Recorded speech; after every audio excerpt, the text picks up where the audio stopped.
Nakakalakad na ako! Nakakalakad na ako! Maraming salamat po, Pastor Mending. Tunay nga nakakapagpagaling kayo. Ang iyong pananalig at pananampalataya ang nagpagaling sa iyo, Simon. Isa lamang akong instrumento ng Panginoon. Masakit po. Parang hinihiwa ang aking pagkababae. Pakiramdam ko hanggang ngayon, naririto pa sa loob. Isa kang birhen. Tunay kang pinagpala, Selina. Natutuwa ang Panginoon sa iyo. At sinabi niyang hindi lang ito ang huling beses na magpaparamdam siya sa iyo. Asahan mong may mga kasunod pa. Pumapayag ka ba? Magpapayad ka. Sisingilin na kita sa mga pagkakautang mo sa akin. Ipaghihiganti ko ang pagkamatay ni Aling Loida at ang pagkawala ni Tia Maria. Nang dahil sa'yo, nawala ang mga taong nagmamahal sa akin. Humanda ka. Pagbabayaran mo ito ng buhay mo. Taon 2008, Cebu. Mabilis na pinahid ng 16 anyos na si Selina ang kanyang mga luha nang marinig ang mga yabag mula sa labas ng kanyang silid. Kaagad na inayos ang sarili, nagsuklay at madaling nagbihis ng damit. Ano ba? Bakit ang kupad mong kumilos? Marami ka pang lalaban sa ilog. Selina, lumabas ka na dyan. Opo, Tia. Patapos na po. Pagbukas ng pinto, sinalubong agad siya ng malutong na sampal ng kanyang tiyahin na si Maria. Sa susunod na tumakas ka pa para magpunta sa letseng simbahan na yon, hindi lang sa bunot ang sampal ang aabutin mo sa akin. Naiintindihan mo? Naiintindihan mo? Opo. Pasensya na po, Tia. Hindi na po mauulit. Hindi na talaga mauulit dahil simula ngayon, hindi ka na maaari makipagkita sa mga kaibigan mo. Madaling pinahid ni Selina ang mga namuong luha sa kanyang mata para hindi yun makita ni Maria, pero nahuli pa rin siya ng matanda. Ano yan? Umiiyak ka? Ay, hindi po, Tia. Napuwing lang po ako. Sinungaling! Sinabi ko naman sa iyong mga mahihila lamang ang umiiyak. Wala sa lahi natin na nagpapatalo sa emosyon. Naintindihan mo ba ako, Selina? Isaksak mo yan sa kokote mo. Oh, ano pang tinutunga-tunga mo dyan? Kumilos ka na. Habang naglalabas sa ilog, sinikap ng dalaga na huwag umiyak, pero hindi siya nagwagim pigilin ang pagtulo ng kanyang mga luha hanggang sa hinayaan niya na lamang yung dumaloy ng tuloy-tuloy. Bata pa lamang, nasa pangangalaga na siya ng kanyang tiyahin na si Maria. Hindi niya alam kung nasaan ang tunay niyang mga magulang. Ang tanging alam niya lamang ay pinabayaan na lang siya ng mga yon ng basta-basta. Strikta si Tia Maria. Hindi nito pinapalampas ang kahit na kaunting pagkakamali ng dalaga. Kapag lumabag siya sa kagustuhan nito, sa bunot at sampal ang napapala ni Selina. Palagi ring pabulyaw kapag siya ay kinakausap nito. Hindi siya pinapapasok sa eskwela, pero marunong siyang bumilang, bumasa at sumulat ng kaunti, sa tulong na rin ng kanyang tiyahin. Marami yung ipinagbabawal sa kanya, at ang pinaka hindi gusto ni Tia Maria ay ang magpunta siya sa tinatawag ng mga kaibigan niya na simbahan. Wala siyang ideya kung ano ang nasa loob ng gusaling yun, pero ayon sa kanyang mga kaibigan, doon daw nakatira ang taong tinawag ng mga ito na Panginoong Hesukristo. Naputol ang pagmumuni-muni ng dalaga nang makita ang isa sa kanyang mga kaibigan na si Anton. Selina, sabi na dito lang kita makikita Uy, Anton, umalis ka na, baka makita ka ni Tia. Baka pagalitan ka rin nun. Huwag ka mag-alala, nakita ko siya may kausap dun sa bahay ninyo. Tiyak, customer na naman yun. O ano, sama ka ulit sa amin bukas tapos pumasok ka na sa loob ng simbahan. Kanina kasi, hanggang sa labasan ka lang Nako, Anton, bawal na kasi akong lumabas Saka, alam mo namang bawal sa akin na magpunta doon. Kanina nga, nakatikim na naman ako ng sabunot kay Tia Napakabayolente talaga ni Aling Maria, no? Kaya takot ako dyan Buti na lang, mabait ka. Hindi ka katulad niya. Selina, totoo ba? Kaya hindi kayo nagsisimba? Kasi demonyo ang sinasamba ng tiya mo. Ha? Hindi ko alam. Di ba mambabarang siya? E di, sa demonyo siya nagdarasal. Saka kitang-kita naman sa itsura niya yung kabangisan eh. Saka yung mga mata niya, nakakatakot talaga. Hoy, Anton ha, kahit lagi akong sinasaktan ni tiya, mahal ko yon. Magagalit ako sa'yo kung pagsasalitaan mo siya ng hindi maganda. Malis ka na nga, iniistorbo mo lang ang paglalaba ko eh. Sus, ito naman, hindi na mabiro. Biro lang yun, Selina. Huwag ka na magalit sa akin. Hindi na kumibo pa ang dalaga. Ipinagpatuloy na lamang niya ang paglalaba. Hindi niya na pinansin ang kanyang kaibigan, hanggang sa umalis na lamang ang binata na pakamot-kamot ng kanyang ulo. Kinagabihan, matapos na makapaghanda ng hapunan, pumanhik na si Selina sa ikalawang palapag ng kanilang tinitirhan para katukin si Aling Maria sa silid nito. Maingat siyang naglakad sa munting pasilyo. Ayaw na ayaw kasi ni Aling Maria na nagagambala. Noon pa man, ipinagbabawal na nitong mag-ingay si Selina kapag sumasapit na ang dilim. Nawawala kasi ang kanyang konsentrasyon sa ginagawang ritual ng pambabarang. Kilala si Aling Maria sa kanilang lugar sa ganoong uri ng gawain. Kinatatakutan at pinangingilagan ng mga tao na nakakakilala sa kanya. May naglalakas loob lamang na magtungo roon kapag may nangangailangan ng kanyang serbisyo, katumbas ng malaking halaga. Wala rin silang malalapit na kapitbahay, at ang bahay nila ay napapaligiran ng mga naglalakihang punong kahoy na ang ilan ay nilulumot na dala ng katandaan. Nang nasa tapat na siya ng silid ng tiyahin, kinatok niya ng mahina ang pinto noon. Tiya, nakahanda na po ang hapunan. Matapos makapagwika, umalis na rin kaagad ang dalaga. Bumaba at nauna nang naupo sa mesa. Narinig niyang nagbukas na ang pinto ng kwarto nito. Kasunod noon ang mga yabag na pumapanaog. Ay, lintek! Selina, kunin mo nga yung lagayan ko ng langis doon sa kwarto ko. Opo, tiya. Wala kang ibang gagawin doon, kundi ang damputin ang lagayan ko ng langis. Tandaan mo yon. Opo, tiya. Pagkapasok ni Selina sa kwarto ng tiyahin, nakita niya kaagad ang lagayan ng langis. Nakaugalian na kasi ni Tia Maria na uminom ng langis bago at pagkatapos kumain. Ayon dito, pangontra daw yon laban sa mga naglalakas loob na gapiin siya. Dahan-dahang dinampot yon ni Selina. Nasa gitna kasi yon ng mga nakatirik na kandila. Ngunit nang itaas na niya ang boteng lagayan ng langis, nasagi niya ang isang kandila. Dahan-dahan yung natumba. Dali-dali niya naman yung sinalo gamit ang isang kamay, at dahan-dahang ibinalik yon sa ayos. Kaya lamang nadulas naman ang isa niyang kamay na may hawak ng bote at nabitawan yon. Sa pagkataranta, pilit niyang sinalo ang bote, ngunit bumagsak na yon sa mesang kinapapatungan ng mga kandila. Dahilan para magulo ang pagkakaayos ng mga yon. Idagdag pa ang langis na natapon.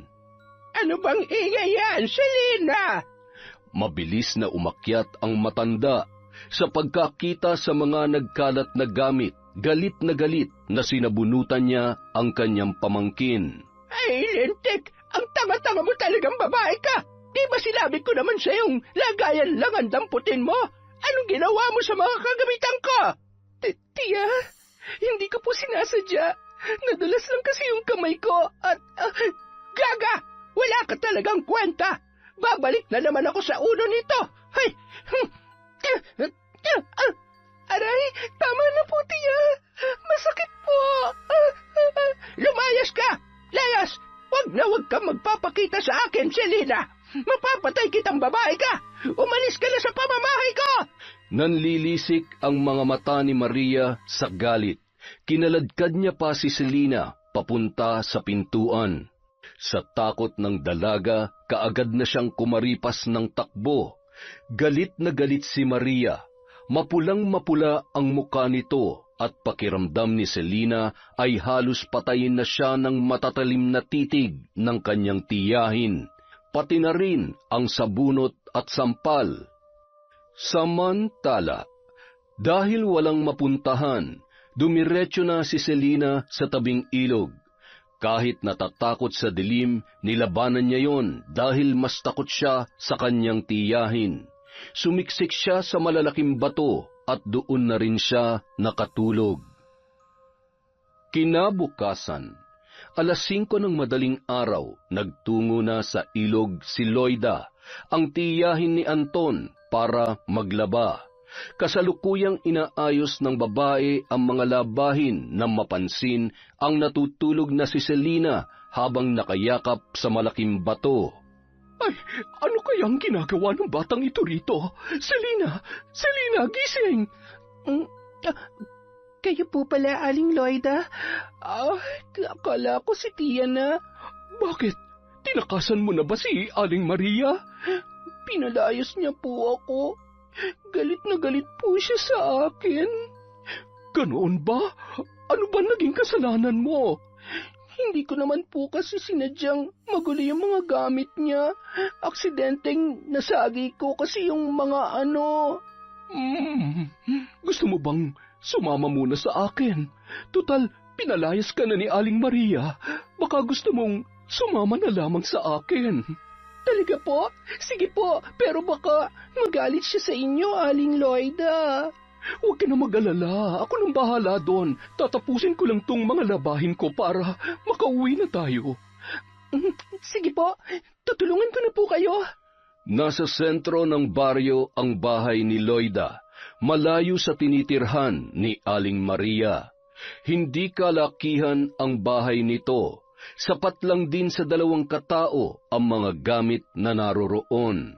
Pagkatapos natin mag-agahan, aalis tayo, Selina. Saan naman po tayo pupunta? Ibibili kita ng mga bestida tapos isasama kita sa simbahan. Simbahan? Oo, naikwento kasi sa akin ni Anton na hindi ka pa raw nakakapasok sa simbahan. Ngayong nasa poder na kita, ipapakilala kita sa Panginoon. Ano, gusto mo ba yon, ha? Tanging pagtango lamang ang naitugon ng dalaga. Medyo nag-aalangan din kasi siya. Sa loob ng simbahan, iginala ni Selina ang kanyang mga mata. Naninibago siya sa kanyang kinaroroonan. Maraming mga nakahilerang upuan at may mga rebultong ngayon lamang niya nasilayan. Isa-isang ipinakilala ni Loida ang mga rebultong yon kay Selina. At ito namang nakapako sa krus. Siya ang Panginoong Jesus. Bakit siya nakapako sa krus, Aling Loida? Sinagip niya kasi ang mga makasalanang tao. Makasalanan? Oo, dahil sa pagmamahal niya sa atin, kaya tayo nabiyayaang mabuhay pa dito sa mundo. At ang pwede nating isukli sa pagsasakripisyo niya ay ang paggawa ng mabuti para sa ating mga sarili at para sa ating mga kapwa. Marami pang ibinahagi si Loida kay Selina tungkol sa Biblia, kung gaano kabuti ang Panginoon at ang lahat ng mga pinagdaanan nito bago ipinako sa krus. Manghang-mangha naman si Selina dahil doon, at tumatak sa kanyang isip na mapalad pa rin pala siya kahit na pinalayas na siya ng tiyahin. Dahil sa pamamagitan ni Loida, nalaman niyang may Panginoon na gumagabay sa kanya. Selina, handa ka bang buksan ang iyong puso't isipan para sa mga salita ng Panginoon? Siyempre naman po, marami pa po akong gustong malaman. Sige, bukas meron tayong pupuntahan. Aling Loida, maraming salamat po ha. Salamat kasi pinatuloy mo ako sa inyo. Binihisan at tinanggap ng buo. Isang karangalan ang makatulong ako sa iyo, Selina.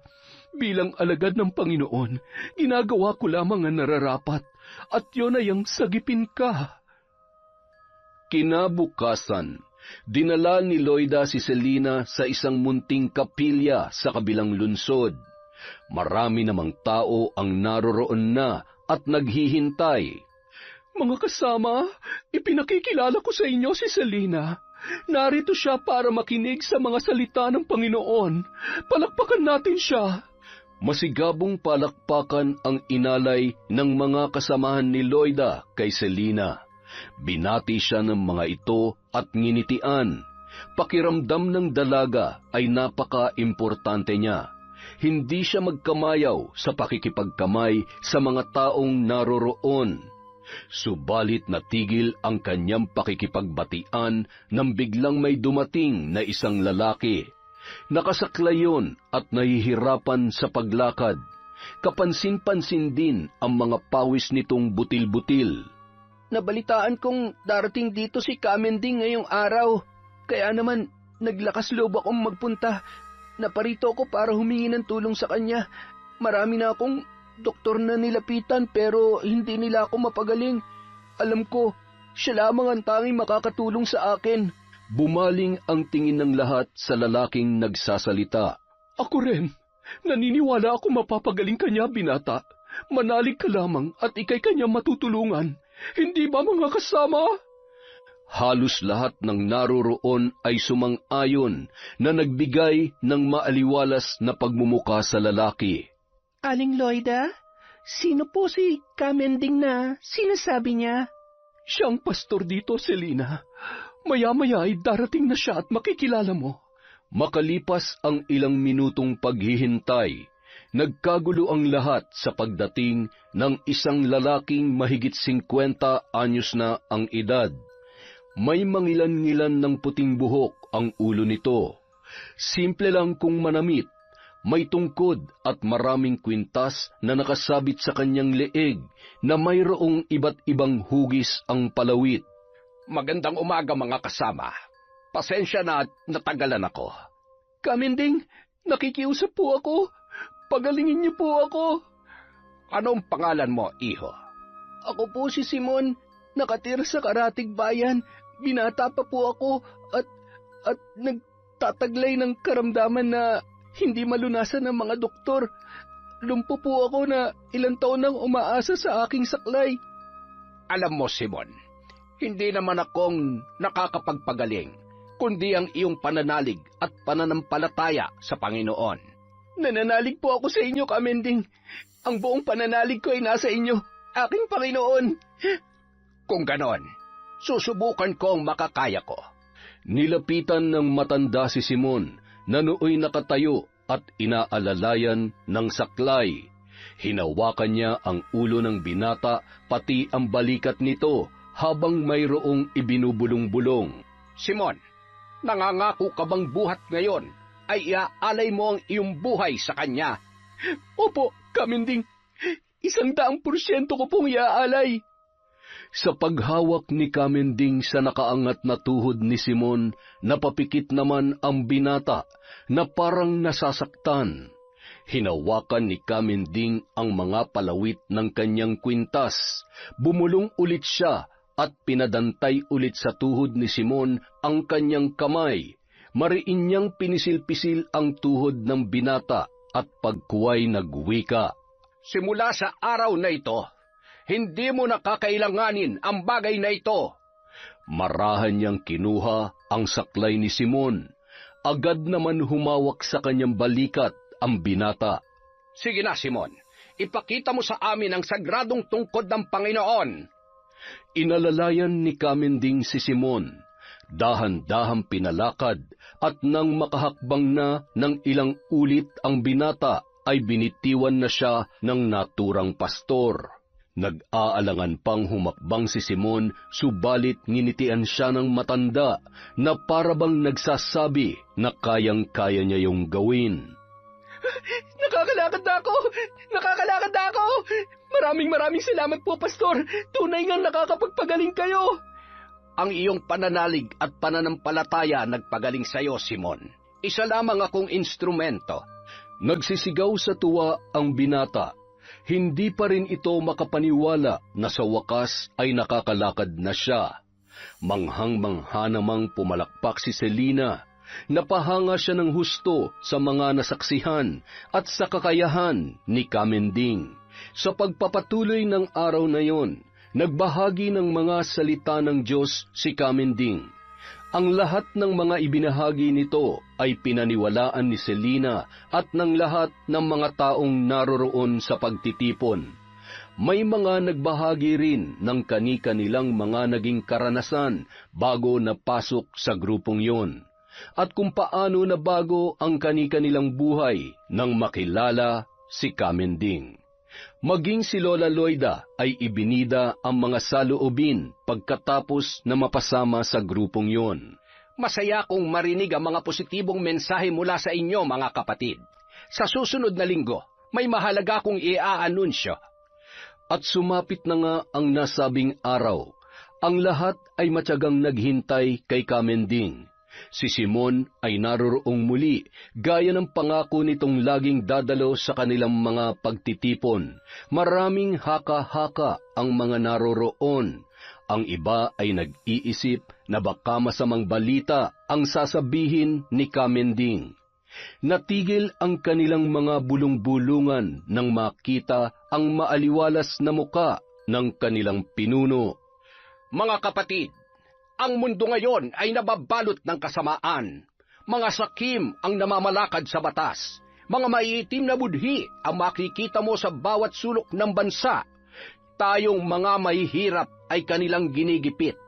Nagpapakasasa sila sa mga kayamanan, samantalang tayo nalulugmok sa kahirapan na kung susumahin ay hindi naman natin dapat dinaranas. Ayaw ng Panginoon na magdusa tayong mga anak niya. Kaya naman, sa pamamagitan ko, ipinapalam niya sa inyong kailangan na nating humiwalay sa makasariling mundong punong-puno ng kasakiman at kasamaan. Nais ni Kamending na tipunin ang mga taong naniniwala sa kanya at dalhin sa paraiso nitong pinagkaloob ng Panginoon. Inilahad niya sa mga tao ang kanyang mga plano para sa pagbuo ng mapayapang komunidad, malayo sa kasamaan at sa mga mapang-aping tao. Marami ang sumang-ayon sa kanya. Naibigan nila ang mga mungkahing ibinahagi sa kanila ni Kamending. Kasama na roon si Loida. Kung ganoon, bukas na bukas din ay lilisanin na natin ang lugar ng mga mapanghusgang tao, mga taong nababalot ng kasamaan. Mapalad kayo, mga kapatid. Kayo ang napili ng Panginoon upang samahan ako sa mundo ng kapayapaan at puno ng pagmamahal sa kapwa. Napagkasunduan ng lahat kung ano-ano ang mga dadalhin sa kanilang paglilipat kinabukasan, at para sa kanila makabubuting ang manirahan sa isang lugar na malayo sa mga tao na kanilang mga nakasanayan. Nais ng bawat isa ng mapayapang pamumuhay, kahit simple, basta tahimik at punong-puno ng saya at pag-asa. Aling Loida, buo na po bang desisyon niyong sumama sa kanila bukas? Oo naman, Selina. Alam kong hindi tayo ipapahamak ni Kamending. Nasa katauhan niya ang Espiritu Santo na siyang gagabay sa ating lahat doon. Doon hindi ko na kailangan magtago dahil walang Tia Maria na kinatatakutan ko. Tama ka. Tayo ang pinili para bigyan ng napakagandang regalo, ang mapayapang buhay. Kasi mahal tayo ng lumikha, Selina. Naniniwala ka ba? Opo, taus-puso po akong naniniwala.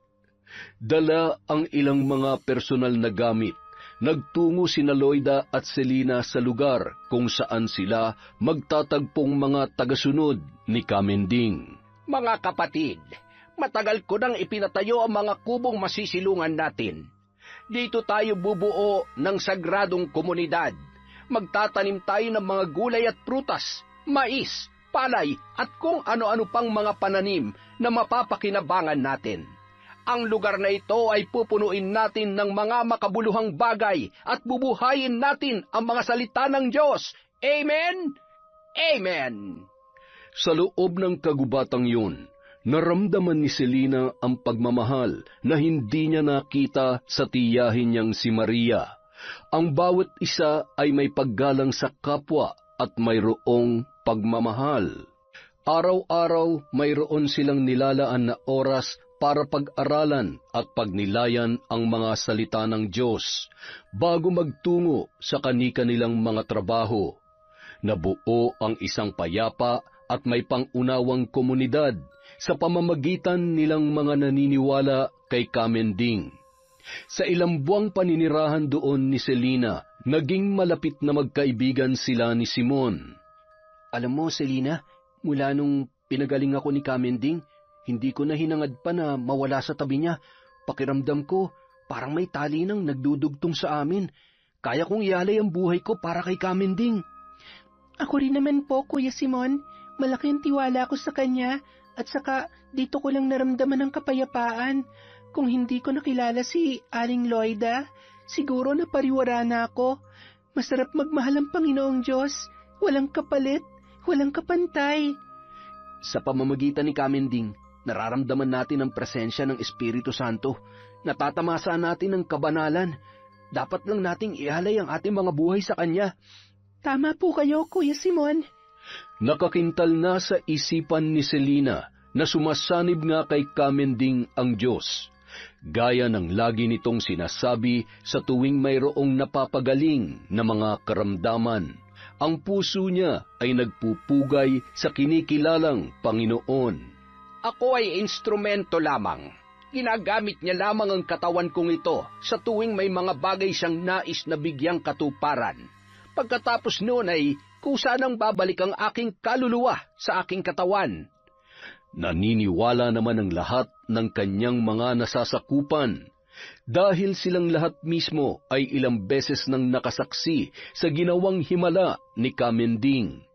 Ang malunasan ang mga kakaibang karamdaman, silang lahat ay nagpupugay sa kanya, nananampalataya at sumasamba ng buong puso. Kahit ano ang sabihin ng matanda, buong puso nila yung sinusunod. Samantala, isang gabi, ipinatawag ni Kamending si Selina sa loob mismo ng kubong kanyang pinamamahayan. Selina, ilang taon ka na nga ba? 16 po. Ang Panginoon Diyos ay nag-utos sa akin na maghanap ng isang birhen na babae na siya magdadala ng kanyang binhi. At ikaw ang kanyang napili, Selina. Ano pong ibig niyong sabihin, Kamending? Magdadalang tao ka sa anak ng Panginoon. Ikaw ang maswerteng hinirang para dalhin ang kanyang susunod na anak. Gaya ng nangyari noon kay Birheng Maria. Ano ang masasabi mo? Ako po'y nagagalak, Kamending. Ang mapili niya ay isang bagay na hinding-hindi ko matatanggihan. Pero natatakot po ako na baka hindi ko magampanan ng napakalaking tungkulin na yon. Huwag ka mag-alala. Naririto naman ako. Aalalayan kita sa abot ng aking makakaya. Ano po bang kailangan kong gawin? Napakabuti niya talaga, Selina. Ang iyong katawan ay nakatadhanang ialay sa kanya. Kaya napadpad ka dito sa ating paraiso. Maghanda ka na. Maya-maya lang ay sasanib na ang kanyang kaluluwa sa aking katawan. Linisin mo ang iyong kabuuan, Selina, nang sa ganun ay presentable kang haharap sa kanya. Ang mga sinabing yon ni Kamending ay parang musika sa pandinig ng dalaga. Dali-dali siyang naligo, nagbihis at muling bumalik sa kubo ng matanda. Handa na po ako, Kamending.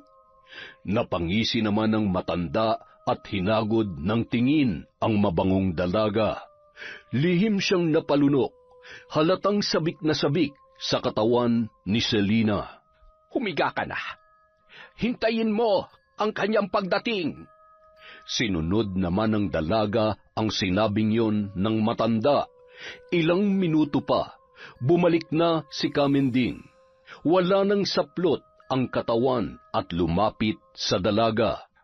Anak, ako ang iyong ama na handang magpapako sa krus para sa iyong mga kasalanan. Tinatanggap mo ba ako sa iyong buhay? Opo, buong puso ko po kayong tinatanggap. Ang iyong katawan ay hindi ko nakikitaan ng bahid ng kasamaan. Napakabanal nito. Nararapat lamang na ikaw ang susunod sa mga yapak ng aking inang si Maria. Handa ka na ba? Tumango-tango na lamang si Selina habang ipinipikit ang kanyang mga mata. Anak, tumingin ka sa akin. Titigan mo ako habang ginagawa natin ang sagradong ritual. Bukod kang pinagpala, ikaw at ako ay magiging isa sa gabing ito. Ang walang kamuwang-muwang na si Selina ay naging sunod-sunuran sa kagustuhan ng matanda. Aray! Masakit po! Shh! Mawawala din ang nararamdaman mong sakit, anak. Maya-maya lang ay mapapalitan yan ng kaligayahan. Nang matapos ang kaganapan sa gabing yon, umalis si Kamending sa harapan ni Selina. Pagbalik nito ay nakabihis na ang matanda nang nilapitan siya. Selina, ayos ka lang ba? Masakit po, Kamending. Parang hinihiwa ang aking pagkababae. Pakiramdam ko hanggang ngayon ay naririto pa sa loob ko ang... Isa kang ang birhen. Tunay kang pinagpala, Selina. Tuwang-tuwa siya sa iyo. At sinabi niyang hindi lang ito ang huling beses na magpaparamdam siya sa iyo. Asahan mong may mga kasunod pa. Pumapayag ka ba? Opo, Kamending. Para po sa kanya at sa inyo, gagawin ko po ang lahat. Dahil utang ko sa inyo ang buhay na tinatamasa ko ngayon. Ganyan nga. Tama yan. Ay siya nga pala. Huwag mo na lamang ipagsasabi sa iba, ha? Hindi lahat ay nabibiyayaan katulad mo. Dapat ay may patunayan din ng iba para ay matuwa rin sa kanila ang ating Panginoon. Maliwanag ba yon, Selina? Opo, Kamending. Ipinapangako kong pananatilihin natin itong lihim. Kung ganun ay salamat. Isa kang ang tunay na anak ng may kapal. Ang tagpong yon ay nasundan pa ng nasundan. At sa tuwing ginagawa ni Kamending ang bagay na yon sa dalaga, sinasabi niyang ang may kapal ang nasa loob ng kanyang katauhan. Wala namang pag-aalinlangan ang dalaga dahil ang alam niya ay isa siyang sugo. At bilang mabuting tagasunod ni Kamending, gagawin niya ang lahat na hinihiling nito ng bukal sa kanyang kalooban. Selina, parang gabi-gabi ka na lang lumalabas Saan ka ba nagpupunta? Alam mo, wala naman akong dapat na ikatakot sa mga tao dito dahil alam kong wala naman silang gagawing masama sa'yo. Kaya lang ay nag-aalala kasi ako. Baka may mga ligaw na hayop dyan at bigla ka na lamang sugurin. Huwag po kayo mag-alala, Aling Loida. Wala pong masamang mangyayari sa akin dahil kasama ko naman ang may kapal. Tama ka. Mahal niya tayo at hinding-hindi niya tayo pababayaan. Matulog na nga tayo. Bukas ay panibagong araw na naman. Sige po. Aling Loida, kailan po ba nabubuntis ang isang babae? Ang ibig ko pong sabihin, kung ilang linggo ba o buwan bago mabuntis ang isang babae pagkatapos na pasukin siya ng Espiritu Santo? Espiritu Santo? Hindi ko alam. Bakit mo naman naitanong ang bagay na yan, Selina? Ha? Wala naman po. Naitanong ko lang. Sige po, matulog na po tayo. Good night po, Aling Loida. Good night din, Selina. Biglang kumunot ang noo ni Loida nang muling sumagi sa isip niya ang mga katanungan ni Selina. Kaya naisipan niyang sundan ang dalaga sa bawat pag-alis nito gabi-gabi. Dumating ang araw na naging abala ang lahat sa pag-aani ng mais. Malapit na ang tag-init, kaya kailangan nilang mag-imbak ng bigas at mais para sa kanilang pang-araw-araw na pagkain. Biglang nauhaw si Selina, kaya minabuti niyang kumuha ng maiinom na tubig sa loob ng kubo na kanilang tinutuluyan ni Loida. Bago siya makarating doon, Madadaanan muna niya ang kubo ni Kamending. Saglit siyang napahinto nang marinig ang galit na boses ni Loida. Bakit siya pa? Ang bata-bata pa niya! Ano kayang nangyayari kay Aling Loida? Bakit siya umiiyak? Dala ng kuryosidad, lumapit si Selina sa kubo. Sakto namang nakabukas yon ng bahagya, kaya nakasilip siya sa maliit na siwang. Nakita niya si Loida, umiiyak sa harapan ng nakaupong si Kamending. Loida, mas kailangan ko siya. Iba na ibibigay ng batang pangangatawan niya. Masyado pang inosente si Selina sa mga pinagagagawa mo, Kamending. Para ito sa ating sinasamba, Loida. Pagkarinig ng kanyang pangalan, mas lumapit pa si Selina sa siwang at hindi niya sinasadyang maitulak ang pinto na naglikha ng ingay kaya napatingin ang dalawa sa kanya. Kanina ka pa ba dyan, Selina? Isang kasalanan na makinig sa usapan ng iba, hindi ba? Pasensya na po. Nag-aalala lang po kasi ako. Narinig ko kasing parang nagagalit kayo, Aling Loida. Wala ito. May ano eh. Pinag-uusapan lamang namin ang tungkol sa paghirang sa'yo, Selina. Medyo nagulat lang si Loida kaya nakapagtaas siya ng boses. Wala itong anuman. Kumbinsido naman ang dalaga sa sinabi ng dalawa, kaya nagpaalam na siya para makainom ng tubig sa kabilang kubo. Oras na malaman ito ng iba. Hinding-hindi ka na makakatapak pa dito, Loida. At sisiguruhin ko na mawawasak ang buhay na ipinagkaloob sa'yo. Pasensya ka na, Kamending. Nagulat lamang ako. Hindi na ito mauulit. Siguruhin mo lamang. Matalim ang mga titig ng pastor kay Loida at sumenyas pang umalis na sa kanyang harapan ang babae. Isang araw, nagkaroon ng usapan si Simon at Selina tungkol sa mga bagay na nangyayari noon sa kani-kanilang mga pinanggalingan. Mabuti na lang talaga dito tayo napunta, kasama si Kamending, kung saan nararanasan natin ang kapayapaan at katahimikan.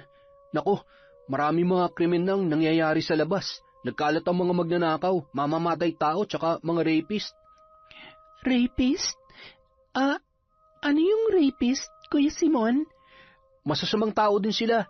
Hindi gumagawa ng mabuti sa kapwa, lalo na sa mga kababaihan. Ano naman ang ginagawa nila sa mga babae? Hinahalay. Anong ibig sabihin nung hinahalay? Yung ginagawa nila ng masama ang mga babae sa pamamagitan ng paghubad, paghalik, at kung ano-ano pang kalaswaan. Basta, mga bastos at madudumi sila. Katakot pala sila.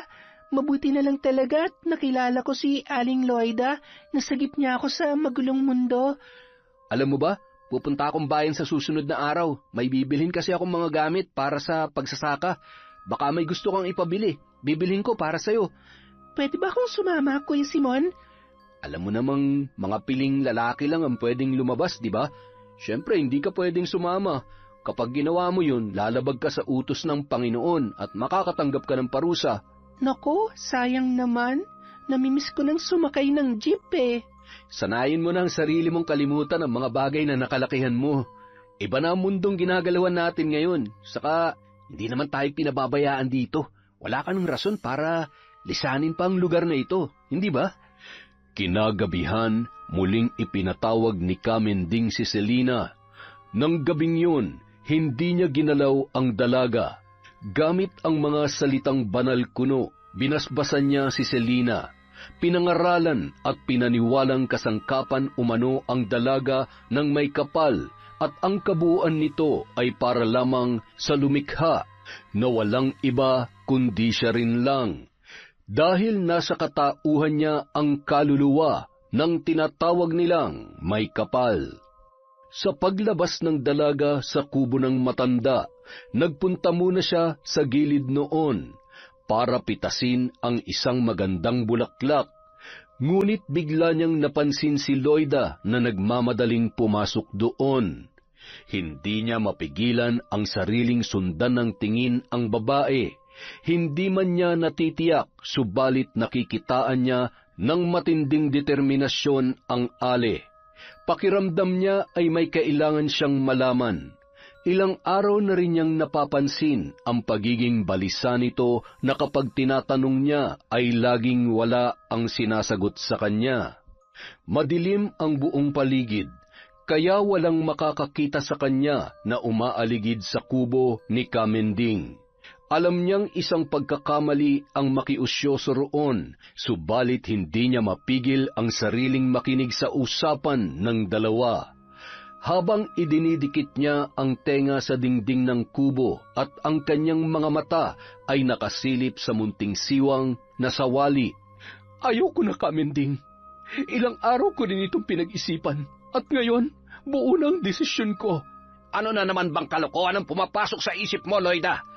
Nung sumama kami sa iyo dito, buo ang tiwala kong nasa buting mga kamay kami. Hanggang sa may ginawa kang hindi maganda sa akin. Hinalay mo ko. Paulit-ulit. Hindi ako pumalag. Nagpaubaya ako dahil sa mga pangako mong iyon ang magiging daan para mapalapit ako sa Panginoon natin na akala ko ay totoo. Matanda na ako para maniwala sa mga sinabi mong isa ako sa mga napili na mag-alay ng buhay sa Kanya, pero nabilog mo pa rin ang isip ko. Hindi ko alam kung paano.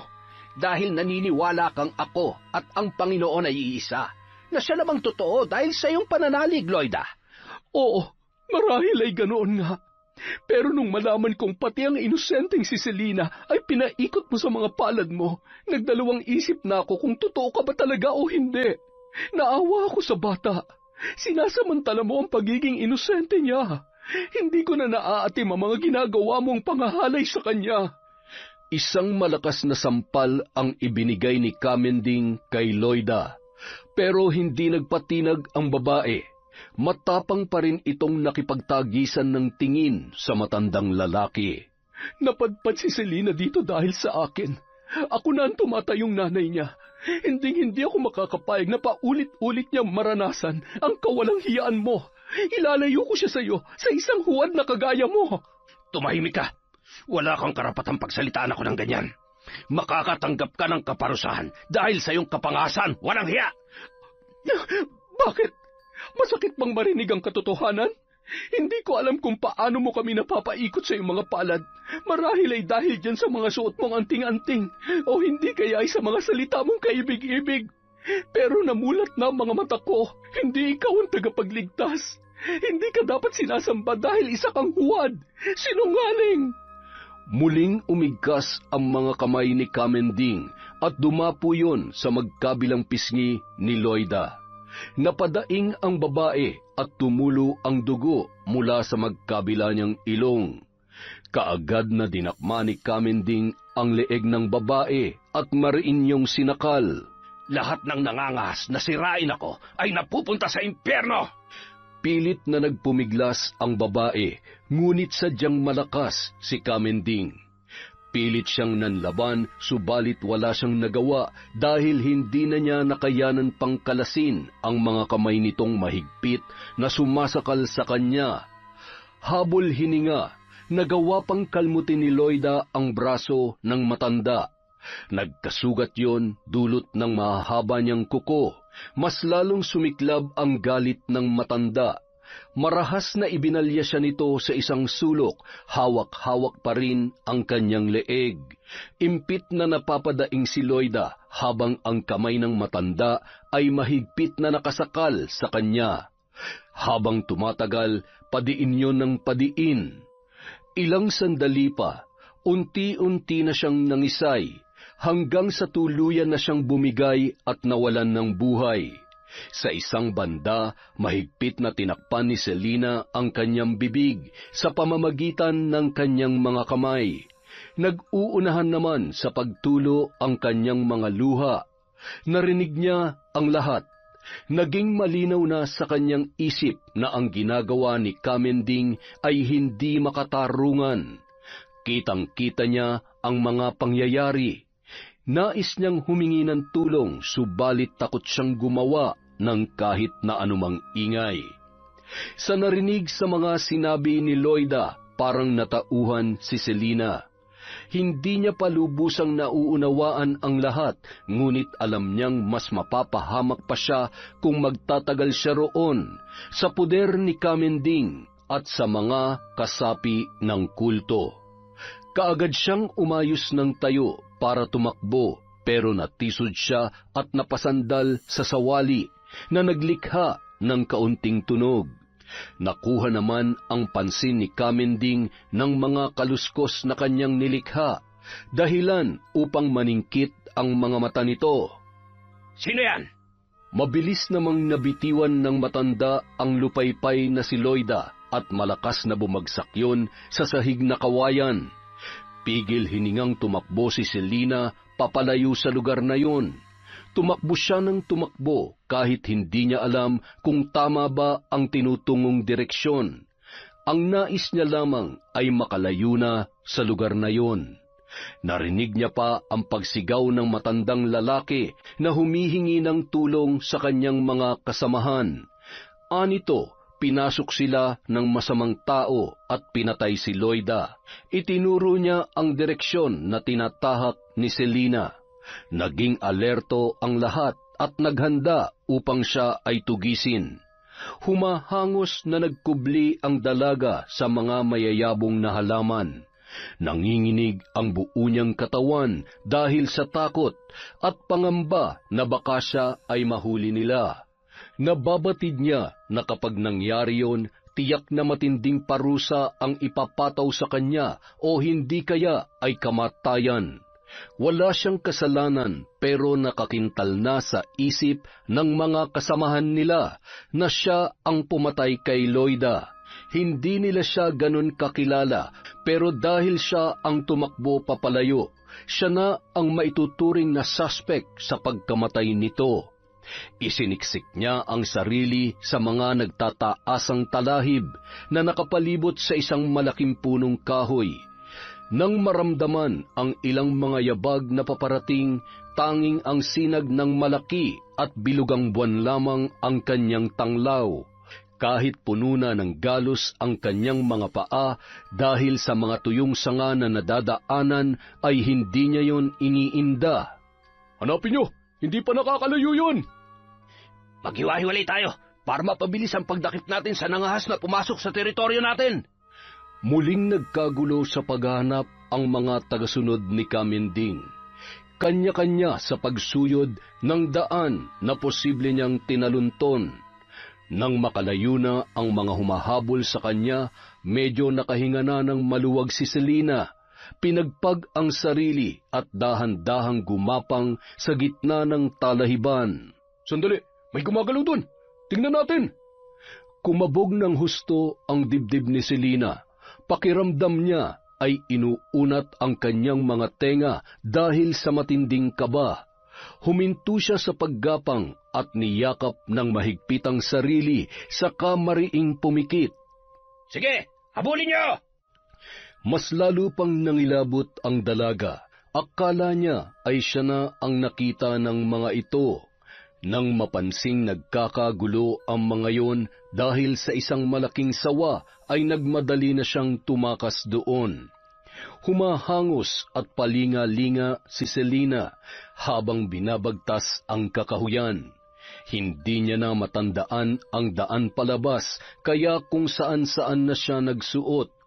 Hindi na niya napansin ang nakausling ugat ng puno, dahilan upang mapatid siya kaya bumagsak siya sa lupa. Impit siyang napadaing dahil tumama ang kanyang tuhod sa mga bato.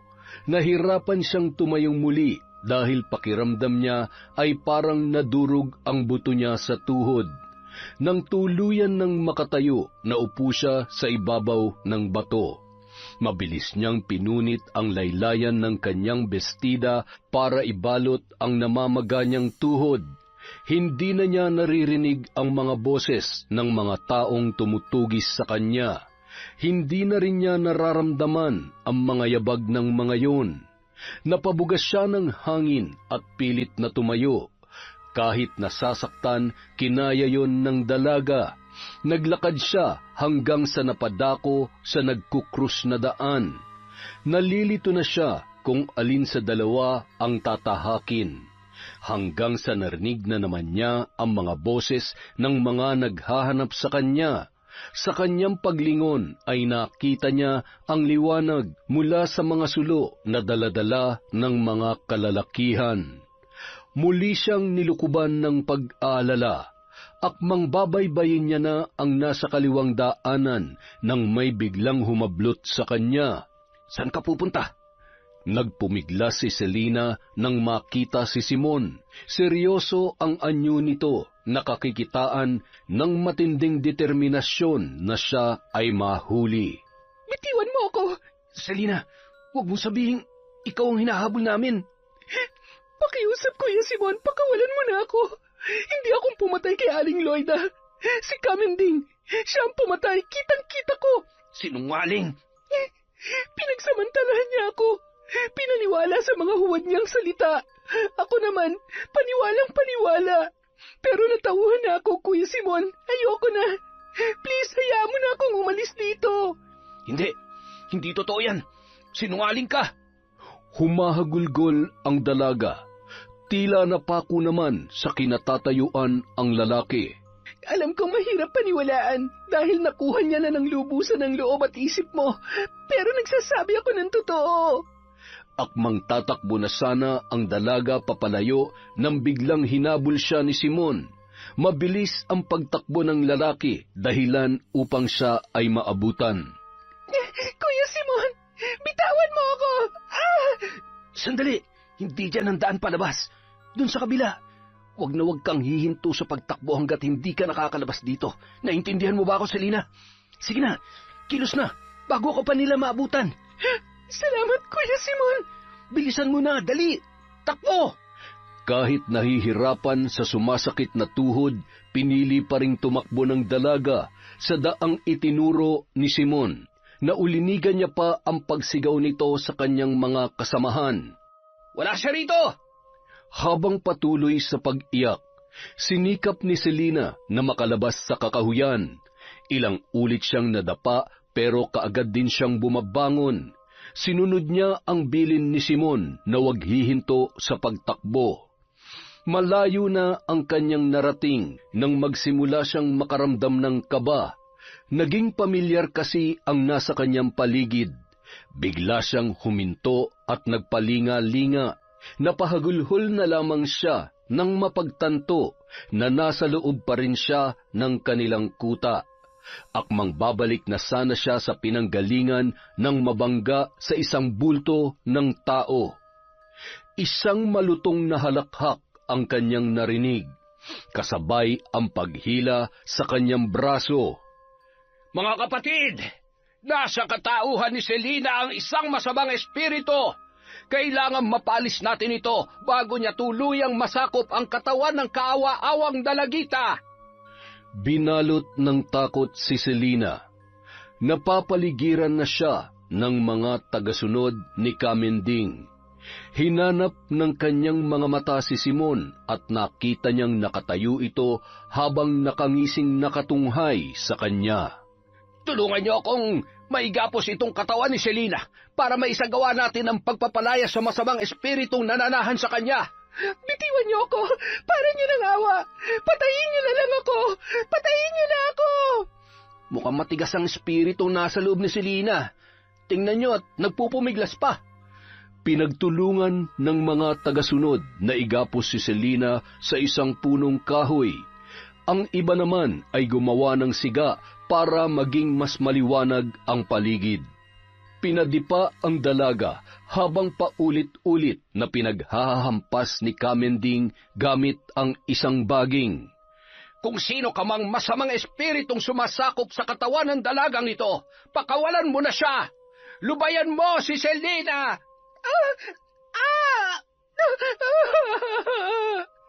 Walang tigil sa pagsigaw ang dalaga hanggang sa ang mahina niyang katawan ay nawalan na ng lakas. Impit siyang napapadaing sa bawat pagtama ng baging sa kanya. Mukhang nanghina na masamang espiritu. Selina? Selina, naririnig mo ba ako? Sa tingin ko ay hindi pa nagbabalik ang kaluluwa ni Selina. Sige na, Matulog na kayo. Ako na muna at si Simon ang bahala rito. Tumalima naman ang lahat ng kanyang mga tagasunod. Mabuti naman at napabalik mo siya dito, Simon. Maaasahan ka talaga.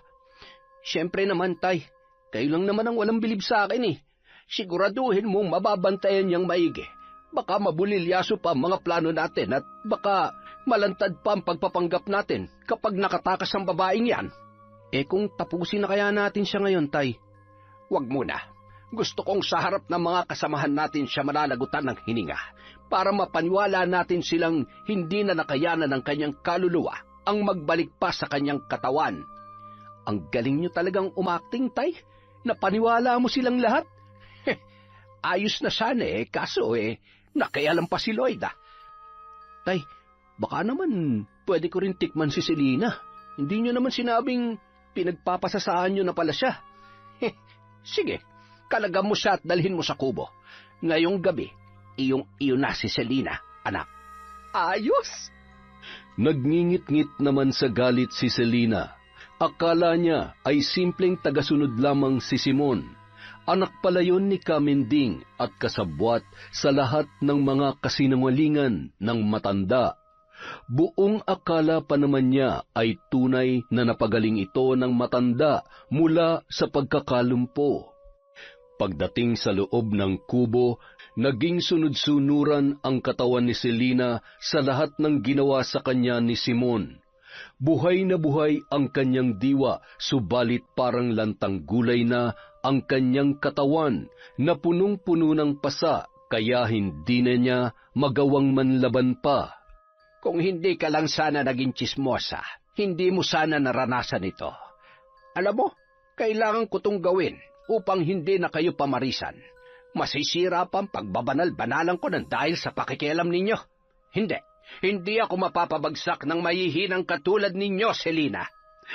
Mga manloloko, pagbabayaran niyo lahat ng ito. Sisingilin ko kayo. Paano mo naman magagawa yun? Bukas ng kamatayan mo. Kung ako sa'yo, magdasal ka na. Baka matulungan ka pa ng Diyos mo. Mga walang hiya, mga manloloko, mga demonyo. Ulitin mo, Panduraan, ang mukha ko. Tatabasin ko yung bibig mo. Pagkatapos ng kanilang sagutan, muling dinala si Selina at iginapos sa puno. Si Simon ang kanyang bantay. Siniguro ng lalaki na hindi siya makakatakas, kaya nagsimula na rin itong ipikit ang inaantok niyang mga mata, hanggang sa nakatulog na iyon ng mahimbing. Tia Maria! Tia, tulungan niyo po ako! Tia! Wala na siyang nagawa pa, kundi pa ulit-ulit na sambitin ang pangalan ng kanyang tiyahin. Alam niyang hindi siya nito matutulungan, subalit ginagawa niya pa rin para maibsan ang takot at sakit na kanyang nadarama. Ilang minuto pa ang lumipas nang biglang naramdaman ni Selina ang pag-ihip ng malamig na hangin. Ang nanlalabo niyang mga mata ay unti-unti niyang idinilat. Nang marinig ang mga ugong na nagmumula sa mga insekto, namilog na lamang ang kanyang mga mata nang masilayang pinagpipiestahan na si Simon ng mga yon. Nakita niya ang pag-agos ng dugo at ang pangingisay ng lalaki, at ang mga naglalakihang mga insekto na noon lamang niya nakita ay tila nagbubunyi sa ginagawa nila kay Simon. Hindi na nakagawa pa ng anumang ingay ang lalaki dahil sa sinalakay siya ng mga yon nang nasa kalagitnaan ng kanyang mahimbing na pagtulog. Dala ng takot, nagpumiglas si Selina. Napagtanto niya na nakawala na pala siya mula sa pagkakatali sa puno. Nakita niya ang lubid na ginamit na parang nginat-ngat, kaya naputol yon. Kaya naman wala siyang inaksayang panahon. Mabilis ang kanyang pagkilos para tumakbo papalayo roon. Ang katawan niyang nanghihina ay parang bumalik na ang lakas sa normal. Taglay niya pa rin ang mga galos at pasa pero iba yung lakas na ang kanyang nararamdaman. Napansin niya na parang sinusundan siya ng mga insekto. Tumakbo siya ng tumakbo upang hindi abutan ng mga yon. Malayo na ang kanyang narating. Pakiramdam niya ay hindi siya tatantanan ng mga naturang insekto. Para bang nakikipaglaro ang mga yon, na kapag lumihis siya ng daan ay haharangin siya. Kapag bumabalik naman siya sa pagtahak ng daanang binabaybay, ay bumabalik din ang mga yon sa pagsunod sa kanya. Hanggang sa napadako siya sa isang highway. Humahangos na napalingon si Selina, subalit wala na sa kanyang likuran ang mga nagliliparang insekto. Buti naman at natakasan ko na sila. May sasakyan. Salamat naman at may napadaang sasakyan. Paparahin ko para tuluyan na ako makalayo rito. Huminto naman ang sasakyan pagkatapat sa babae. Kuya, pasakayin niyo po ako. Nakikiusap po ako sa inyo. Anong ginagawa mo rito, Ineng? Malalim na ang gabi, ah. May humahabol po sa akin. Tulungan niyo po ako. Papatayin po nila ako pag nahuli nila ako. Parang awa niyo na. Ay, dako, Diyos ko. Sige na, sakay na. Ikinuwento ni Selina sa driver ang lahat ng mga nangyari sa kanya at kung bakit napadpad siya doon. Diyos ko, mukhang nabiktima ka ng kulto, Ineng. Huwag ka mag-alala. Ihahatid kita sa lungsod ninyo. Bago iniwan, binigyan pa ng driver si Selina ng pera. Umaga na nang makarating siya sa kanilang baryo. Nakita kaagad siya ni Anton. Selina, ano nangyari sa'yo? Bakit ganyan ang ayos mo? Teka, may mga pasa ka. Saan ka ba galing? Ilang buwan na kitang hindi nakikita dito. Nasaan si Tia Loida? Mahabang kwento, Anton. Wala na si Aling Loida. Pinatay siya. Kitang-kita ko ang pagsakal sa kanya hanggang sa...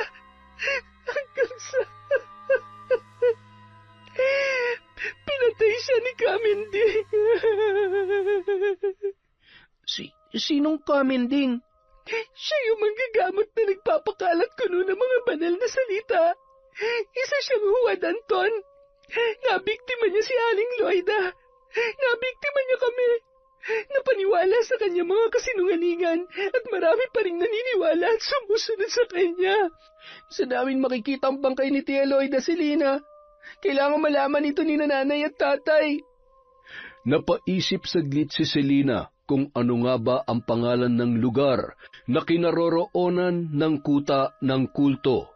Mabuti na lamang at naitanong niya sa driver kung saang lugar sakop ang kakahuyang yun at kaagad niya yung sinabi kay Anton. Saka na lang tayo mag-usap, Anton. Kailangan ko muna makita si Tia Maria.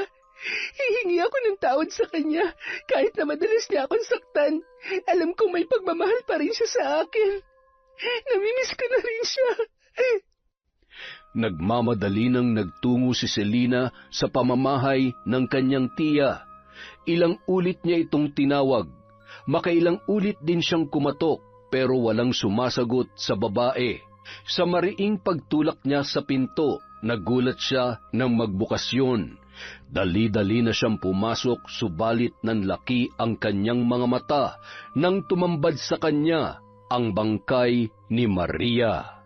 Samantala, nagkagulo sa kuta ni Kamending sa nakita nilang bangkay ni Simon na punong-puno ng butlig. Mayroong mga kagat at namamaga ang buong katawan. Nagsisigaw si Kamending, pumapalahaw at punong-puno ng paghihinagpis. Wala itong ibang sinisisi sa pagkamatay ng binata kundi si Selina. Tuluyan ng nalukuban ng masamang espiritu si Selina. Naging kampo na siya ng kasamaan. Maging si Simon ay pinatay niya na rin. Mga kasama, kailangan pagbayaran ni Selina ang ginawa niya kay Simon at kay Loida. Humayo kayo, mga pinagkakatiwalaan ko. Hanapin niyo si Selina at ibalik niyo dito para magapin natin ang espiritong nananahan sa kanya. At para na rin, hindi na siya makapambiktima pa ng iba. Nung araw ding yon, mga piling kalalakihan ang lumabas ng kuta para hanapin si Selina. Samantala, nagulantang ang babae sa bumungad sa kanya. Tia Maria? Tia! Ano nangyari sa inyo, Tia?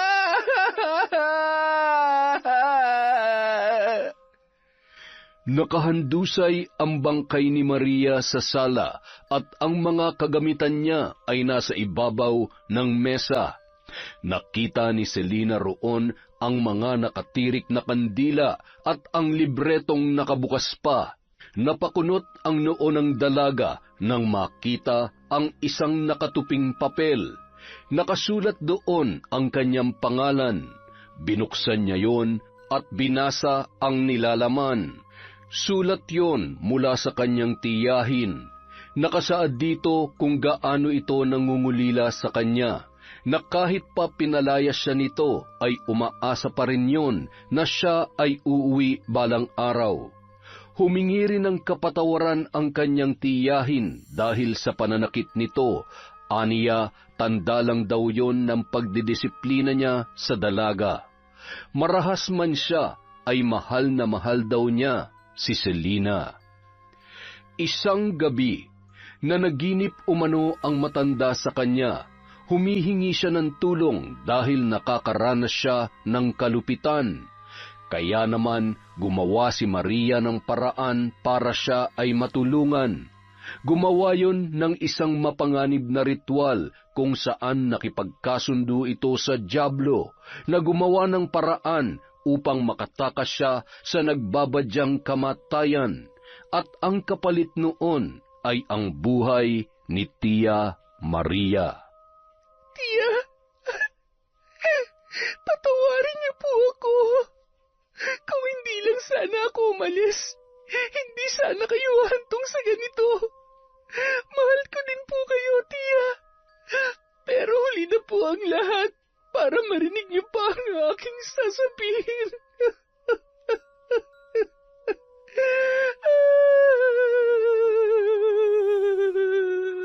Makalipas ang isang linggo, napagpasyahan ni Selina na halungkatin ang mga kagamitan ng tiyahin. Susubukan niyang gamitin ang mga yon para sa isang paghihiganti na kanyang gagawin. Tia, kung nasaan man kayo ngayon, pahintulutan niyo po sana akong gamitin ang mga ito. Sa unang pagbuklat pa lamang ni Selina ng libreto, nakadama na siya ng kakaibang aura na lumulukob doon. Parang ipinapahiwatig nito na buklatin pa niya ang iba pang mga pahina na siyang ginawa naman ng dalaga. Habang binabasa niya ang mga nakapaloob doon, ay tila mayroong boses na bumubulong sa kanya upang mabigkas niya ng tama ang mga salita. Naramdaman niya ang pananalaytay ng kakaibang enerhiya sa buo niyang katawan. At nang magsindi na siya ng mga kandila, rumehistro sa kanyang balintataw ang mga marahas na naganap noong naroroon pa siya sa kuta ng kulto ni Kamending. Magbabayad kang matanda ka. Sisingilin kita sa mga kasalanan mo sa akin. Ipaghihiganti ko ang pagkamatay ni Aling Loida at ang pagkawala ni Tia Maria. Nang dahil sa'yo, nawala ang mga taong nagmamahal sa akin. Humanda ka. Pagbabayaran mo ito ng buhay mo. Isang manika ang inilabas ni Selina. Mula sa nakabuklat na libreto, inusal niya ang mga katagang Latin na siyang pupukaw sa natutulog na dyablo upang tulungan siyang buhayin ang kanyang mga salita. Ang manikang ito ang siyang tatayong katauhan mo, Kamending. Kung anong gagawin ko rito, ay siya ring mararanasan ng katawang tao mo. Parurusahan kita. Maghahanap ako ng kaunting sugat sa kahit saang parte ng katawan mo. Doon papasok ang sumpa ng barang na magpapahirap sa'yo. Gagamitin ko ang multo ni Aling Loida para usigin ka ng iyong konsensya hanggang sa tuluyan ka ng malagutan ng hininga. Magbabayad ka! Sa kabilang banda, nagluluksa pa rin si Kamending sa pagkamatay ni Simon. Nais niyang ipagsigawan kung gaano kasakit para sa kanya ang mawalan ng nag-iisang anak. Subalit hindi niya magawa dahil ang alam ng kanyang mga tagasunod, hindi niya kaano-ano ang binata. Oras na makita kita, Selina. Ako mismo ang tatapos sa buhay mo. Pinatay mo si Simon, ang aking nag-iisang anak na si Simon. Sa galit ng matanda ay naikuyom niya ang kanyang mga palad, nanginginig at galit na galit. Hindi niya na napigilang mapasuntok sa dingding na naglikha ng sugat sa kanyang kamao. Ayos lang po ba kayo, Kamending? Ayos lamang ako. Hindi ko lang mapigilan ang emosyon ko. Gusto ko muna mapag-isa. May sugat po ang kamay ninyo. Gusto niyo bang linisin muna natin para hindi kayo ma-impeksyon? Ano ba? Sinabing iwanan mo muna ako eh! Ay, opo, sige po, alis na po ako. Napabuga ng hangin ang matanda na sinundan ng tingin ang papalabas na tagasunod. Akmang pupunasan na sana niya ang dugong nasa kanyang kamao nang mapatda siya sa kanyang nakita. Ha? Uod? Bakit may uod itong kamao ko? Sa isang kisap mata ay nawala ring bigla ang uod. Kaagad niyang pinahid ang dugong naroroon at nasilayan niya ang namamaga niyang kamao. Ano ba nangyayari? Kung ano-ano na lamang ang nakikita ko. Makalipas ang 3 araw, hindi na naigagalaw ni Kamending ang namamaga niyang kamay. Lumaki rin ang sugat nito na 6 ay tinalupan. Ano bang nangyayari sa kamay ko? Bakit nagkaganito? Alay! Hanggang sa isang araw, nagising na lamang ang matanda na hirap nang maigalaw ang buo niyang katawan. Pati sa pagbangon ay nahihirapan na rin siya. Mabigat na mabigat ang kanyang pakiramdam na animoy anumang oras ay pwede siyang bumaon sa kanyang kinahihigaan. Ilang araw nang nakaratay sa higaan si Kamending ah. Di ba niya kayang pagalingin ang sarili niya? Akala ko ba'y sugo siya ng Panginoon para gamutin ang mga may kapansanan, ang mga may sakit, pati na rin ang mga sinasaniban ng masasamang espiritu. Bakit tila nahihirapan siyang lunasan ang sarili niyang karamdaman? Nagkaroon ng maraming butlig sa katawan ang matanda. Yung iba ay nagtutubig na at naglalabas na ng hindi kaaya-ayang amoy. Ano na bang nangyayari sa akin? Ano tong nagsisilabasan sa mga pumuputok na pigsa ko? Uod! Mga uod! Sa pagsigaw ng matanda dahil sa pagkagimbal, may nahulog mula sa kanyang bunganga. Bulate? Mga bulate! Maraming bulate ang isinuka ni Kamending. Nagkalat ang mga yun sa kanyang higaan. Dulot ng kanyang panghihilakbot, hindi niya napigilan ang umisod. Huli na ng kanyang mapagtanto na nasa dulo na pala siya ng kanyang hinihigaang katre. Lumagapak sa sahig ang kanyang katawan, napadaing sa sobrang sakit, hanggang sa may humila sa kanyang mga paa mula sa ilalim ng higaan. Natuon ang kanyang pansin doon at nakita niya ang isang kamay na punong-puno ng dugo. Wag! Bitawan mo ako! Ano ba? Sa kanyang pagpupumiglas, biglang nawala ang kamay na yon, hanggang sa naramdaman niyang may bumulong malapit sa kanyang tenga. Malamig ang hangin na dumadampi doon. Kamending, pagsisisihan mo ang lahat ng mga panloloko mo. Pagsisisihan mo. Sino yan? Sino ka? Oh, Kaminding, ayos lang po ba kayo? Kanina pa kayo sumisigaw ah. May kailangan ho ba kayo? Nasisindak na tumingin si Kaminding sa kanyang tagasunod. Nakadungaw yon mula sa pintuan. Nang igala niya ang kanyang paningin, pagtataka ang rumehistro sa kanya nang makitang nasa ibabaw siya ng katre. Bakit ako nandito? Oh, Hindi ba nahulog ako? Nasa lapag ako kanina, hindi ba? oh, Kaminding, ilang araw ka nang nahihirapang nakaratay dyan. Hindi ho kayo nahulog. Kanina pa po ako nagbabantay sa inyo. Nagulat nga ako nung bigla kayong nagsisigaw eh. Nananaginip lang po yata kayo. Alam ni Kaminding na hindi siya nananaginip dahil damang-dama niya ang sakit ng kanyang likod, dulot ng kanyang pagkakahulog. Malalim na ang gabi nang maalimpungatan ang matanda. Umaalingaw-ngaw sa kanyang pandinig ang tinig ng isang babae. Hindi niya makilala kung sino yon, subalit nababatid niyang nahihirapan ang boses dahil sa mga impit na daing nito at ang mga pagsusumamo. Ang boses na yon ay nanunuot sa kanyang tenga, hanggang sa unti-unting nagbago ang tono ng pananalita nito. Isa kang huwad, manloloko, sinungaling. Pinapaikot mo lang ang mga nagtitiwala sa'yo. Hayop ka!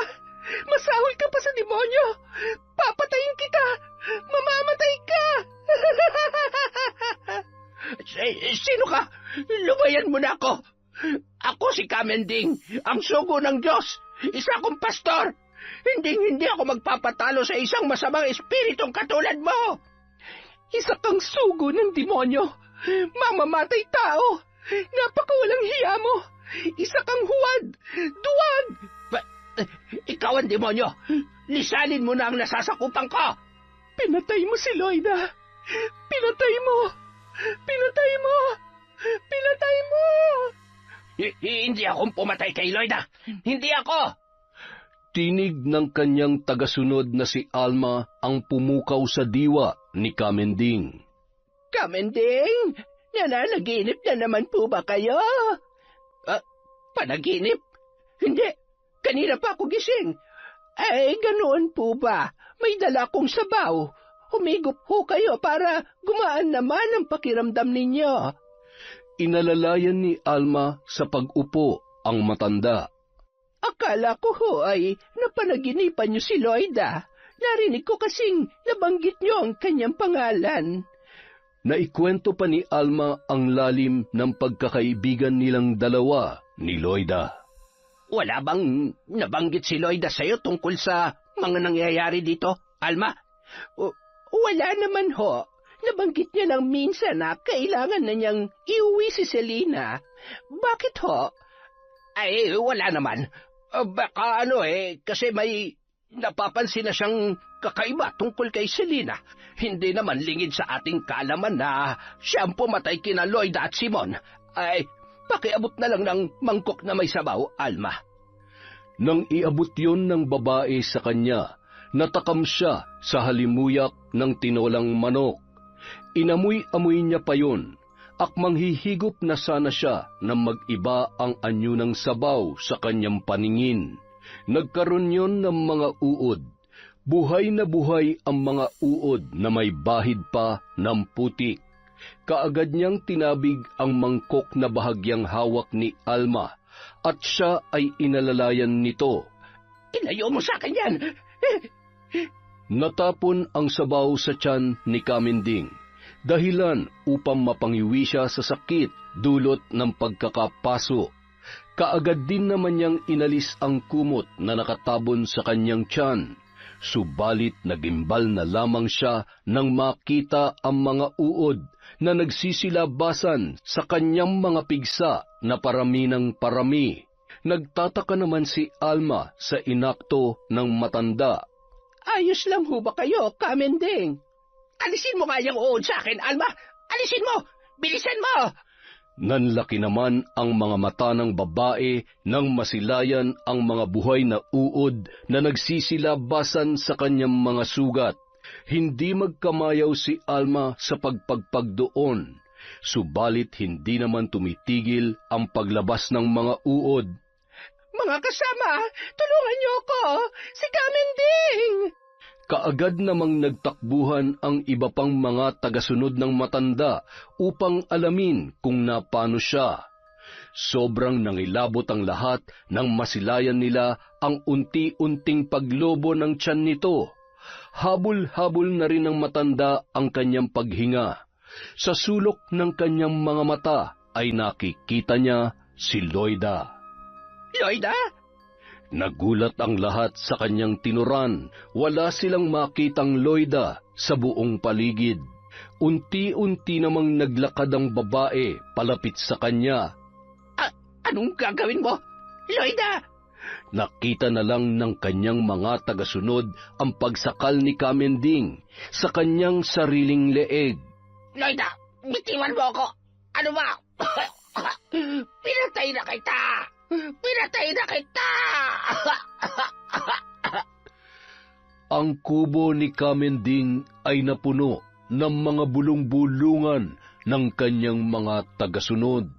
Sa paningin ng mga taong naroroon, kinalas na ni Kamending ang kanyang mga kamay sa kanyang leeg. Subalit para sa matanda, tumigil na si Loida sa pagsakal sa kanya.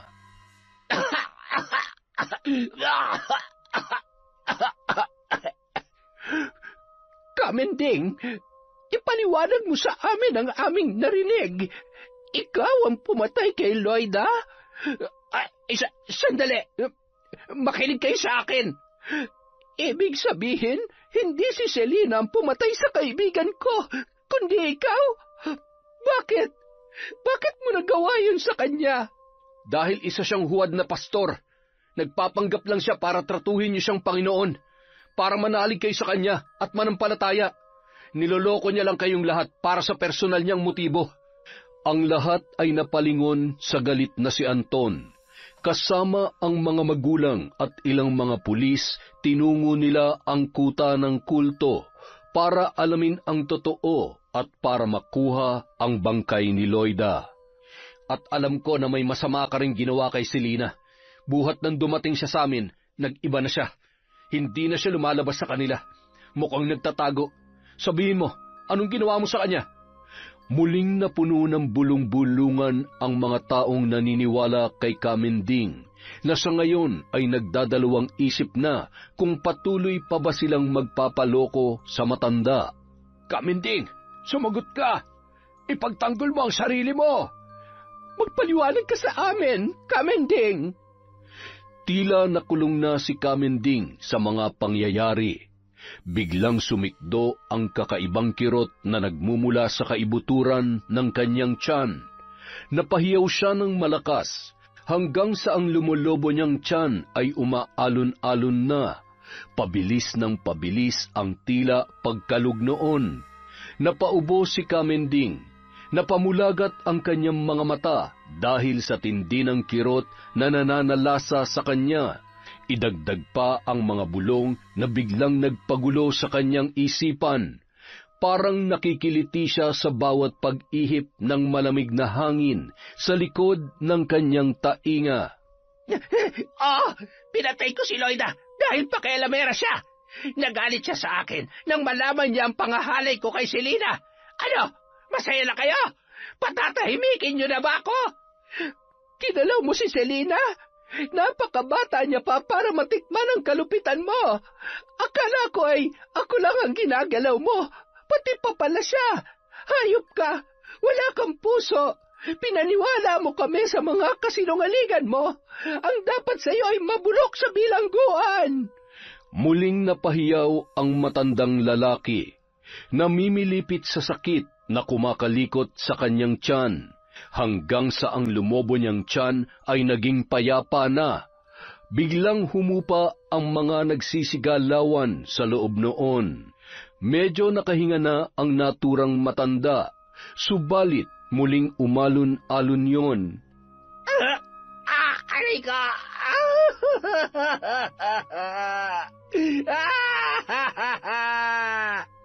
Hindi magkamayaw sa pamimilipit ang pinuno ng kulto, hanggang sa unti-unti niyang naramdaman ang tila dahan-dahang pagkapunit ng kanyang mga laman at balat sa tiyan, hanggang sa isang pagsabog ang nagpagulantang sa lahat ng naroroon.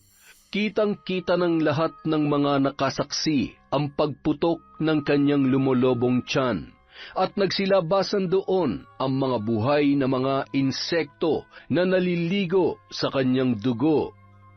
Samantala, nagpakawala ng matagumpay na pagngiti si Selina. Ngayon naman, pagbabayaran ng lahat ng iyong mga kakutsaba ang kanilang mga kasalanan. Bumulong-bulong ang dalaga sa hawak na manika, at pagkatapos noon ay pinatay na niya ang mga nakasinding kandila na nakapalibot sa kanya. Bigla namang nagsigawan ang ilang mga kalalakihan dahil sa pananalasa ng mga insekto sa kanila. Mukhang nakakita ang kamending nyo ng katapat. Nakapambiktima yata kayo ng isang mambabarang, kaya eto at naghihiganti na sa inyo. Sige na, damputin na ang mga walang hiyang yan. Sagipin naman ang ilang naloko ng mapanlinlang na kulto. Ang mga taong naloko ni Kamending ay bumalik na sa kani-kanilang mga pamilya at nangakong hinding-hindi na magpapaloko pa. Isang Diyos na lang ang kanilang sasambahin, at yon ay ang nakagisnan nilang Panginoon. Ang pamilya naman ni Anton nakuha na ang bangkay ni Loida. Samantala, nakatulog na rin ang mahimbing si Selina matapos na makuha ang hustisya. Simula nung pag-aralan niya ang pambabarang, ngayon lang ulit siya naging panatag. Ngunit isang senaryo ang dumalaw sa kanyang panaginip. Nakita niya ang kanyang tiya Maria. Tiya, galit ho ba kayo na ginamit ko ang mga kagamitan ninyo? Selina, gusto ko na itigil mo na yan. Ayokong makulong ka sa itim na kapangyarihan at magaya sa akin. Pero tiya, dahil sa mga ito, nakuha ko ang hustisya para sa sarili ko. Naipaghiganti ko rin po kayo ni Aling Loida. Ang nangyari sa akin ay kagustuhan ko. Huli na ang lahat para pagsisihan ko pa. Kung sa bagay, hindi naman ako nagsisisi kasi nailigtas kita mula sa kanila. Pero ikaw, bata ka pa. Marami pang pagkakataong makapagbagong buhay ka, Selina. Huwag mong hayaang makulong ka sa kadiliman. Napasinghap ang dalaga mula sa pagkakatulog. Napabalikwas siya ng bangon at nakita niya ang larawan ng tiyahin na nakakabit sa dingding. Hinawakan niya yon at ikinulong sa kanyang mga bisig. Selina, nandyan ka ba sa loob? Ikaw ba yan, Anton? Oo, nandito ako. Sama ka sa akin. Magsimba tayo. Simba? Hindi na, Anton. Ayaw ko nang sumamba sa kahit kaninong Diyos. Nadala na ako. Wala naman talagang Panginoon Diyos eh. Selina, meron. Ang tunay na Diyos nananahan sa puso natin. Subukan mong buksan ang puso mo para sa Kanya. Tiyak, mararamdaman mo ang tunay na kaligayahan at ang tunay na katahimikan. Alam kong hindi biro ang mga pinagdaanan mo. Masakit, masalimuot. Pero, heto ka matatag. Dahil hindi ka pinabayaan ng mahal na Panginoong Hesukristo. Mahal ka niya. Mahal niya tayong lahat. Pasensya ka na, Anton, ha? Pero kung ipipilit mo yung gusto mo, magkalimutan na lang tayo. Makakaalis ka na. Sa pagdaan ng mga araw, hindi na binanggit pa ni Anton na isasama si Selina sa pagsisimba.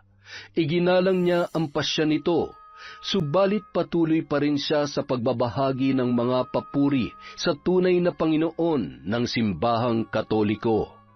Hanggang sa isang araw, nabuksan na rin ang puso at isipan ng dalaga.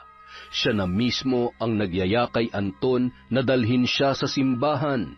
Sa muli niyang pagtapak doon, naalala niya si Aling Loida. Napaiyak na lamang siya habang ipinagdarasal ang katahimikan ng kaluluwa nito. Wow! Ang ganda nun! Napakalupit na kwento. Di ba? Tumulo yung laway ko ron. At dahil dyan, meron na naman po tayong shout-out. Simulan po natin kay Filipina Palsario. Hi kay Kiarsa. Hi po sa Cabanes family of Apoong Jensan City from Welmy Espinosa. Hi po kay Lady Dam. Hello po kay Marilu Tolentino. Shout out kay Frances Remuel Velcher from Singapore.